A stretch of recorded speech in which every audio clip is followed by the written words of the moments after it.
Guys, what's up? Welcome back to the show. Joshua Furries here, Nick Portella. We are Combat Insiders. Thank you for tuning in. Don't forget to smash that subscribe button, please, over there. The little bell icon lets you know, should I say, whenever we release new content, and we release it on a daily basis. We have a special guest with us via Skype, creator of the BKFC squared circle ring, Gary Grant. What's up, man? Hey, not much, guys. Thanks for having me. Hey, thanks for coming on, man. I guess let's kind of jump right to it. How did the whole idea come up? Because it's a unique looking ring, right? Okay, cool. I met Dave Feldman, Bare Knuckle Fighting Championships president, owner, creator extraordinaire, I guess. And I met him through, I have an MMA cage rental business. I met him, and I overheard these guys talking about building a ring in a circle. And that interested me. And I got talking to them about it, and they would ask me different questions, what I thought about it. And the first design was supposed to be with just ropes, and they were going to have like 32 poles or something. I said, well, how are you going to see into the ring? And they're like, well, yeah, that'd be kind of hard. Well, we're going to build plastic. And I said, well, what happens when you deliver it to in the middle of winter, and you start throwing it in a truck, it starts breaking into pieces? And finally, they got sick, I think, of me asking them questions about it, and they just said, hey, you got a better idea. And really, at the time, I didn't, but I had thought a lot about it. So over the next couple of weeks, I presented them with some options, some things that I thought might work. And they're like, all right, the hell, let's do it. Let's try it, you know. So I believed I could do it. I didn't have the exact plan at the time. I'm more of a hands-on guy. And the whole idea of the circle was the whole squared circle concept was they wanted to fight in a circle, like back in the old days where they drew a circle in the dirt and they fought in it. And that was their idea. As far as bare knuckle boxing, I had no clue even what it was, you know. I'd never really thought about it. I knew something. I thought just what they did before they had gloves. Now they have gloves, so they don't do crazy stuff anymore, you know. But I've got a little bit more educated on that since.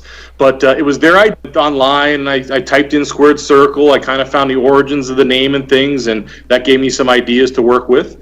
And they wanted it. It kind of changed because in the beginning it was just a circle, and later on it was going to be on a square. And that's where the idea came up. So what's the difference, I guess, from a fabrication standpoint, a manufacturer standpoint, as far as like a regular ring and that? Like, what are the big differences with creating something round and metal and, you know? Okay, so the bottom line with fabricating it and making it a circle that's functional, I mean, we could have made it a circle and make it like concrete, and when you bounce into it, there'd be no give, no safety for the fighters. That would have been an easy part to do. Yeah. So the challenge was, can we make it a circle? Can we make it so the fighters could bounce off of it? And can we make it so it's portable? You know, these guys want to go to Mexico and stuff. They're crazy. They're all over the world. So we got to make it portable. So that was the hard part of it, the challenges. And from there, you know, one of my questions early on was, how are people going to get into it? You know, if we just make this thing in a circle, I mean, it's not going to be as flexible as a normal rope would be. So the answer at the first was, they could just jump over the top rope. You know, that's how they can get into it. I was like, well, what happens when we get a referee that's 300 pounds, or when a fighter gets injured and he has to get out, you know? So that posed some challenges. So then we made the second rope. I don't know if you can see this when you see it on TV. It completely lifts up. No, we've been in it. I know what you're talking about. Oh yeah. So, but maybe people watching this haven't been in it. Yeah. But the second rope definitely lifts up, and the bottom rope springs right down to the floor. So for a safety measure. And you know, going back to the first fight, I was just happy that it functioned and people could get in and out of it in Wyoming. In the second fight in Biloxi, Mississippi, Sam Shoemaker and Maurice Smith, they went slamming into this ring, and they actually bent a part of it. But that one kind of proved to me that, hey, it's going to hold. If it holds those two guys, it's going to hold everybody. And in the third one, which is also in Mississippi, Kendall Grove took a brutal knockout, and he landed on the ropes on that bottom. Going into the third fight in Mississippi, the big test was Kendall Grove. He took a pretty brutal knockout, and he landed on that bottom rope, and the bottom rope is completely breakaway. It goes all the way down to the ground. It kind of carried him right to the ground. So between the first fight, just making sure it worked, The second fight in Mississippi, Sam and Maurice smashing into it, and then Kendall Grove in the third one. After that one, I knew that the ring was fully functional and probably one of the safest rings in the world. So how, like, through the process, how many trial and error, how many times did you build it and rebuild it, I guess, before you found the working model? Okay, so believe it or not, we did not order the steel for this ring to build it until April 11th, 2018. That ring was fully functional by Memorial Day weekend, actually the weekend before. It just needed to be painted, and then we drove out on Monday after Memorial Day and put it up June 1st in Cheyenne, Wyoming for that first fight. So whatever April 1st or April 11th was until maybe May 18th, 19th, 20th, that's how long it took us to build it from start to finish. We did make some modification to it as we were building, but once we had the idea in the beginning, it was full speed ahead. There really wasn't much trial and error, and we got lucky. We didn't make too many mistakes with it. One and done? Shit. Build it. That'll never happen again. But it happened once, and you're the guy. So right. Well, yeah. That's all that matters. Something people probably don't realize, like, I would have loved to have this thing fully functional, put together, testing it out, trying it out. But that ring, including the padding, including the skirting, the mats, the corner cushions, all that stuff was delivered directly to Cheyenne, Wyoming because of time. So I showed up in Cheyenne with steel and plywood, and we put it all together, and then we waited for the mat. And when the mat got there, the tarp got there, we stretched it out, we put it on, and then we waited for the rope covers, and then we waited for the corner cushions. I believe it was Saturday, June 2nd, and the fight was Saturday night, when finally the corner cushions showed up. We actually had to have a guy run to the airport and pick up the stuff. Mort Goldsmith, I'm sure you guys heard of him. And, he brought it all. Yeah, he brought it back to Cheyenne, and that's actually how he became part of the company. He did him a favor the day of. But yeah, so that ring was not together until I would say about 2 o'clock on June 2nd, as it would look on TV on pay-per-view. Jesus. Now, as it, I mean, obviously the design is great, but do you feel like there will always be, like, are you the type of person that'll look at it 6 months from now and want to change something, or do you feel like you've hit the perfect product? No, it's never the perfect product. I mean, there are things I would have done differently, and there are things that we are going to change as we're building the second one here. I mean, that thing together weighs 9,500 pounds, and it's way overbuilt. It's way too strong for what it does. So underneath, we're going to cut a lot of the weight out of it, make it a little leaner, meaner, and easier to put together. The hinges on the ropes and things that are patent pending, and that stuff is all going to be refined a little bit. I mean, I basically already have one built in my basement that we're going to apply to the next ring. So yeah, it's going to be better. From a visual standpoint, it'll be a little bit rounder, the ropes. But other than that, the stuff that I'm going to change on a second edition, it really isn't going to be noticeable to the public. The ropes, are they, just out of curiosity, is it like a steel cable? Is it like a bent steel rod kind of thing, or is it what's in there for the ropes? Well, obviously I know the answer to that. I'm just not sure I'm ready to tell everybody. Okay. What the answer to that is. All right. So we're going to have to wait on that one. I can tell you anything else about it, but I can't tell you how we did the ropes because it is so unique. People look at it and shake their head. I can tell you it's not just rope in there, but when some of the fighters bounce off of it and stuff, they look me right in the eye and they'll say, "How the hell did you bend ropes like that? How does it?" Because it feels really good. It feels pretty soft when you hit it in the middle. So, well, I touched it too when we were there trying to figure out what it was. I had no idea. Well, reason why I'm asking, Nick's gonna shake his head at this one. Reason why I'm asking is, like, I'm familiar with, like, wrestling rings and stuff like that. Of course, I had to do that. And, like, I've seen a lot of wrestling rings, and, like, I've seen crazy, obviously not the same, but, you know, similar. And I've seen a lot of different ropes. I've bounced off of I've been in a ring where it was PVC pipe covered up in duct tape, and that was the rope.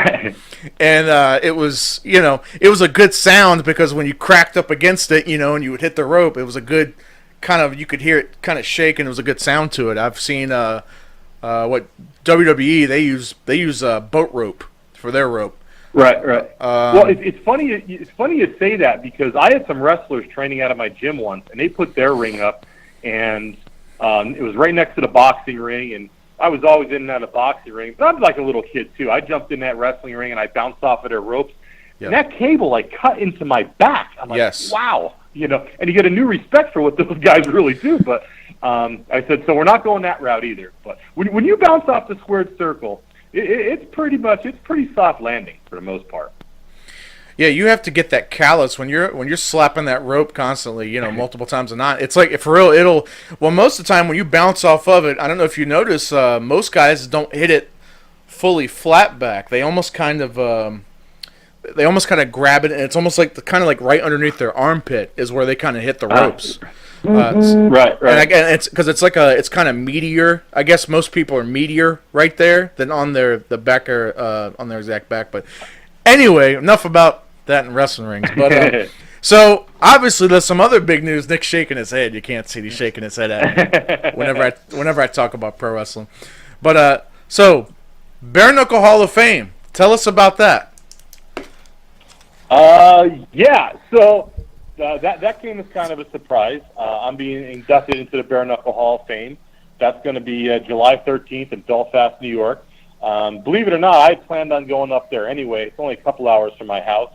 I was going to go up for the ceremony and everything else. But, I'm being inducted for having built a squared circle. So that's pretty cool. I really don't know what to say about that. I think someday I'll be able to look back on it and say, hey, that's what I did when I was younger. But this whole experience, building a circle, being involved in a sport that hadn't been in existence for 100 years, and being inducted into the Hall of Fame, it's just surreal. I go to these events still, and I'm like, I can't believe it's happening, and I can't believe it's me. Yeah.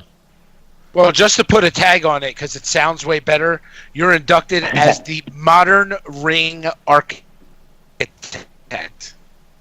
That's what the induction is. Yes, don't that sound better? It's got nice flair to it. It does.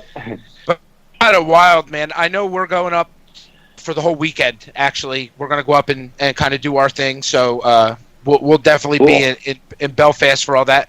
But the coolest part is that no matter what you do, because I know you're involved with other MMA like companies, you do all these things. But 100 years from now, none of us are going to be here, but your name is still going to be in the Hall of Fame. Like, that's going to last forever. Yeah, that is really cool. Really cool. There's no doubt about it. I'm grateful. I'm happy. Dave and Dave Jr. brought me along for this ride, and I feel blessed that Scott Burt recognized me for doing this. So it's pretty cool. I mean, I'll tell you what Dave did in my basement. Go ahead, I'm sorry. I'll tell you what Dave did. He was like, was probably looking around like, who's going to get this done in one try? That's what it was. He found you, bro. That's how that happened. My father, he died a few years ago, but I remember him always working on stuff and saying, hey, if one man can build it, another guy can figure it out. Now, this isn't something that had already been built, but Dave Feldman believed that this thing could be built. And it was his dream, this whole bare knuckle thing and this circle. He believed in it so much. I thought, I know somebody's going to build this, so why not me? Yeah. He's definitely going to make it happen. A year from now, I'm going to see it on TV, and I'm going to say, man, I really should have spoke up and did something with these guys. So that's the way I look at it. Now you're here. You're the ring guy. You're in the Hall of Fame. You did it in one try. People that are trying to create stuff hate you right now. That are on like their 13,000th try, He's like, I did it one time, I built it that day, worked out perfect, no good, all good. Well, I you know what? There's a little bit of luck involved, definitely. My good friend Bruce, he's the welder, he does all the welding and stuff on it. We went back and forth and argued over different ideas. Like I said, once we got it, we got it. Other than a few small modifications, but again, I do feel pretty lucky to have it done in one shot.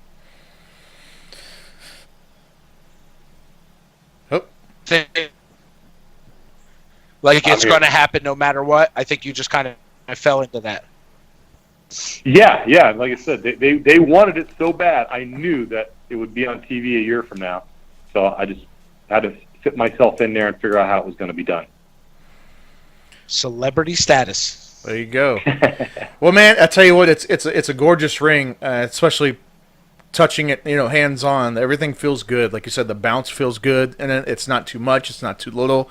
It's just enough. The way I tell you, I guess the most impressive part to me, and maybe it's just coming from my realm, is I love the way, like you said, the ropes. The bottom one goes down, and then the other one pulls up like that. I think that is so cool. It's so neat the way you guys did that, and it's just it's an excellent piece of just an excellent body of work, man. And like Nick said, for all time, no matter what, we'll be gone. That ring will still be there, And right. You can't put a number on that. And then going into the Hall of Fame and all that stuff, it's really awesome, man. And we appreciate your time so much, sir. And like I said, hey, thank you. Hey, man, thank you. And like I said, you're going to the Hall of Fame. I guess enjoy it, man. Like you said, you want to smell the roses. It's cool. Like it probably seems like you said, it's kind of crazy. You're kind of caught up right in it, right? Because you did all this, and this last year has probably flown by because you've been involved in that so much, and with your other projects. And I just enjoy it, man. Smell the roses as they speak. It did fly by. Dave Feldman Jr. sent me a little message the other day on Facebook that we've been friends for a year now, and he said, "I bet you're betting that's your worst day of your life." I saw that. So I think that's pretty cool. But no, it's been a great ride, great experience, and it has flew by. I can't believe we're 4 shows into Bare Knuckle Fighting Championship right now. Tell me about it. About to be five. About to be 5. Yeah. Biggest show. Hey, we got the. Go ahead. The Bare Knuckle. We're actually packing the ring up tomorrow again because the Bare Knuckle Fighting Championship has tryouts in Philadelphia. We'll see you Saturday.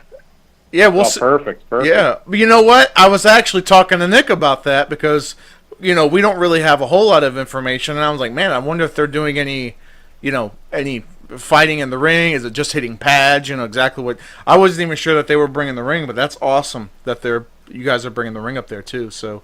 That's pretty awesome. Yeah, I'm not sure what they're doing, but I know the ring is definitely going to be there. Okay. So we got the ring, we got Gary, we got us. It's a party. We're good. It's a party. It's a party. All right, sir. Well, we will see you. We'll see you in Philadelphia, sir.